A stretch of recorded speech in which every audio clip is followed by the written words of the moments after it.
Bonjour à tous, bienvenue sur Mathessa, ma chaîne de maths pour dédramatiser. Au programme aujourd'hui une leçon très importante pour tous les lycéens, équation réduite versus équation cartésienne. Nous sommes bien évidemment dans le chapitre qui traite des équations de droite. Je vous insère comme d'habitude le lien vers la playlist du chapitre afin que vous puissiez vérifier vos acquis et vos connaissances. Savez-vous par exemple déterminer par le calcul l'équation réduite d'une droite connaissant les coordonnées de deux points du plan? Savez-vous également utiliser la condition de collinéarité de deux vecteurs afin de déterminer une équation cartésienne? On a donc sur la partie gauche ici équation réduite et sur la partie droite équation cartésienne. On va donc traiter le même exercice de deux manières différentes avec naturellement les mêmes coordonnées. Si vous vous sentez suffisamment à l'aise, eh bien je vous propose comme d'habitude de mettre la vidéo en pause. Vous allez donc tenter de compléter le tableau préparé pour vous et on se retrouve évidemment juste après pour la correction. Allez, un brouillon à crayon, et c'est parti. Alors évidemment, pour commencer un petit rappel, une équation réduite de droite se présente sous deux formes. Soit la droite est verticale, et donc l'équation c'est x égale c, ce qui ne va pas être le cas ici, puisque les points A et B n'ont pas la même abscisse. Soit la droite n'est pas verticale, et auquel cas l'équation réduite de droite va s'écrire y égale mx plus p. Je vous rappelle qu'en termes de vocabulaire, m s'appelle le coefficient directeur, et p s'appelle l'ordonnée à l'origine. Je vous insère évidemment le lien vers la vidéo de la classe de seconde si vous voulez travailler les équations réduites de droite. Comment fait-on pour trouver m? Bien, on fait différence des ordonnées sur différence des abscisses. Par exemple, yb moins ya sur xb moins xa. Je vous rappelle que l'ordre n'a pas d'importance à condition de faire la même chose en haut et en bas. Ici donc yb moins yk, ça fait donc 5 moins 3. Et ici 4 moins 1. 5 moins 3, 2, 4 moins 1, 3. Je trouve donc le coefficient directeur qui vaut 2 tiers. Ainsi, la droite AB a pour équation réduite y égale 2 tiers de x plus petit p. Pour trouver la valeur de petit p, on peut utiliser soit les coordonnées de A, soit les coordonnées de B, en injectant ici les coordonnées. Attention cependant, x, y, y, x. Je vais donc écrire ici 3 égale 2 tiers fois 1 plus p. Il faut donc être capable de faire dans sa tête 3 moins 2 tiers. Je vous insère le lien vers la playlist de Mathessa qui traite du calcul mental, évidemment pour trouver p égale 7 tiers.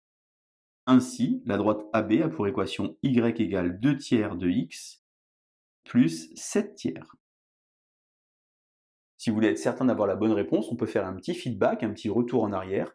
Prendre par exemple ici l'abscisse de B, c'est-à-dire le 4. 4 fois 2, 8. 8 et 7, ça fait donc 15 tiers.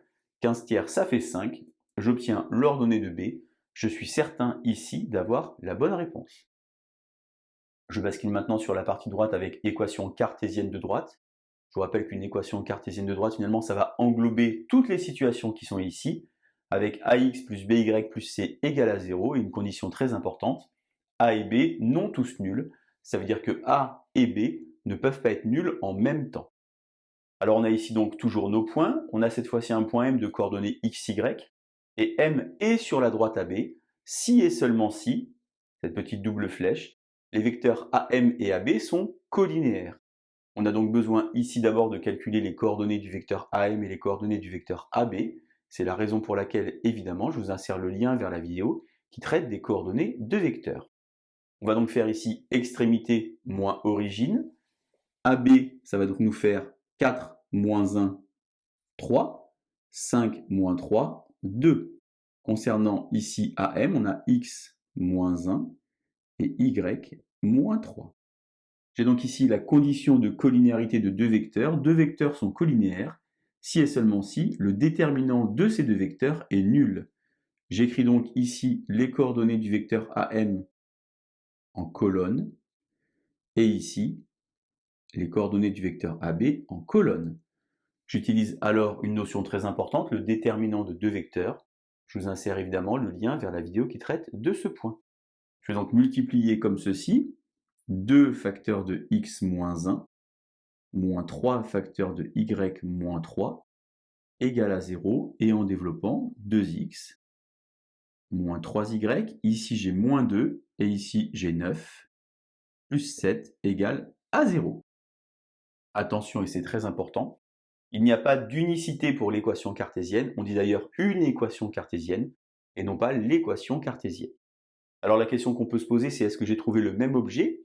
Eh bien, voyez ici, avec mon équation réduite, si je prends cette équation et que je multiplie tout par 3, eh bien je vais obtenir 3y égale 2x plus 7. Et si je bascule tout dans le même membre, je vais obtenir 2x moins 3y plus 7 égale à 0. Je retrouve alors ici une équation cartésienne de la droite AB qui se trouve être la même que celle que j'ai trouvée tout à l'heure.